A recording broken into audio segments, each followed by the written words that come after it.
Guys, magandang araw sa lahat, no. Pasensya na po kayo. Mayroon pong balita, impormasyon ang ating kaibigan sa inyo. Patungkol po sa nangyayaring paggalaw sa ilalim ng lupa. 3 beses. Kaya pakinggan po ninyo mga idol. May malakas na lindol pang darating sa atin, kaya gusto natin ipaabot at itanong po natin kung ano po ang kaibahan dito. Noong niyanig po ang Mindanao na 7.8 magnitude, napakaraming namatay mga idol. At alin po ba dito ang delikado? Kung mas delikado ba yung sign noong nangyari po yung 7.8 magnitude o sa ngayon na sign? Kaya pakinggan po natin para maitanong po natin kay kaibigan. Ang daming lamok. Diyos ko kaibigan. Ito po yung nakikita po niyo na sign.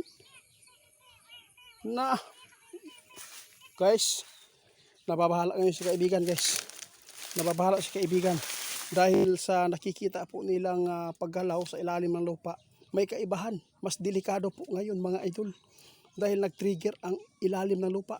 Grabe po ang paggalaw ngayon mga idol. Sobrang lakas ang galaw po ng lupa nakita ng ating kaibigan sa ilalim. Kaya kinumpirma ng ating kaibigan na mayroon pong mas malakas pa dito na lindol na masugupa natin dito mga idol. Kaya tandaan po natin, huwag tayo magkampante kung mayroon man po tayo mga bahay ngayon na may mga bitak na, lalo na 3 story, 3 palapag o 2, lisanin mo muna yan, ha?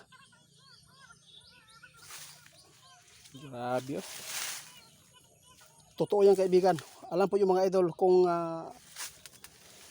magkampante talaga tayo ngayon, wala nang iba ang pinaka-safety ng mga tirahan mga idol, yung gawa sa kahoy mga idol. Tandaan po natin ito dahil napaka-delikado na. May hinulaan si kaibigan dito mga idol na yung mga buildings na nakikita po natin dito sa Pilipinas, kung yanigin po daw ng malakas, iilan lang po ang makakatayo, no? Kadalasan guguho at hindi na talaga mapakinabangan pa yung nakatayo dahil po sa mga bitak. Grabe po itong babala ng ating kaibigan para po ay hindi tayo mapahamak. Diyos ko kaibigan, salamat po.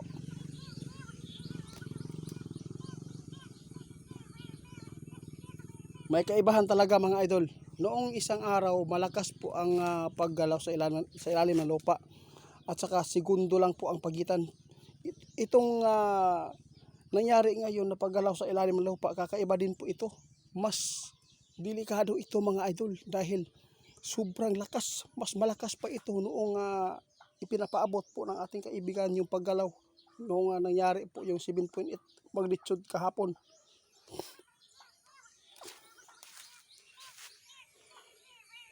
Kinakabahan ako dito.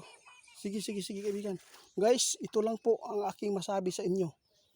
Kung malapit kayo sa mga building, malapit kayo sa dagat, kung yung lugar ninyo matirik, no, bungtod, lisanin po ninyo yan mga idol. Talagang sinabi po ng ating kaibigan, napakadelikado sa landslide po.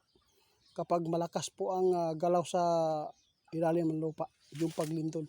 Nababahala si kaibigan mga idol. Talagang kinumpirma ng ating kaibigan na mayroon pa talagang malakas na masasagupa natin na lindol.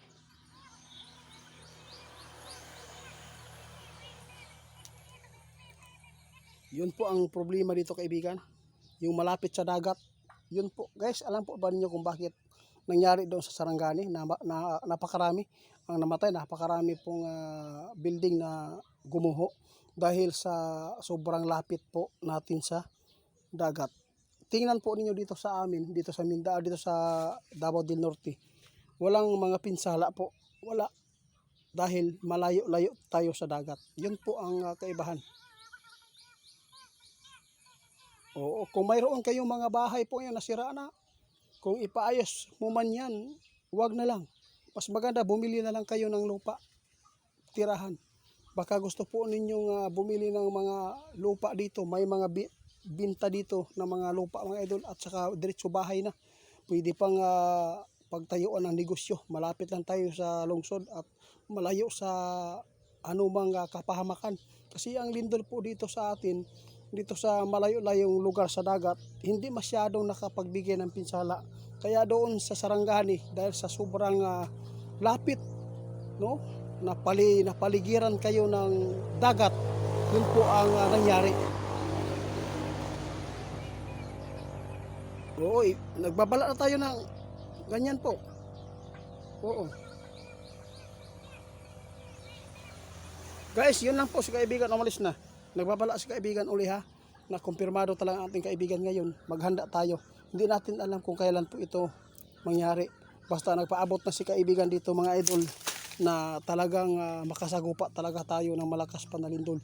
Kaya tandaan po ninyo, kung mayroon kayong bahay ngayon na bitak-bitak na, at saka wag na natin tirahan pa, no? Maghanap tayo ng lugar na safety. Ingat tayo sa mga landslide dahil sinabi po natin yan noong hindi pa nangyari ang pasukan, mga idol. Talagang nakakabahala na ito. Kaya tandaan po natin ang babala ng ating kaibigan. Kung gusto man ninyo naligtas po ang pamilya nyo, kung gumawa tayo ng bahay, hindi na po magtayo ng bahay na may second floor. Wala na, diretso ground para mapalayo tayo sa kapahamakan. Pati ako nag-alburuto na, natatakot ako sa mangyayari dito dahil po sa sunod-sunod po na paggalaw.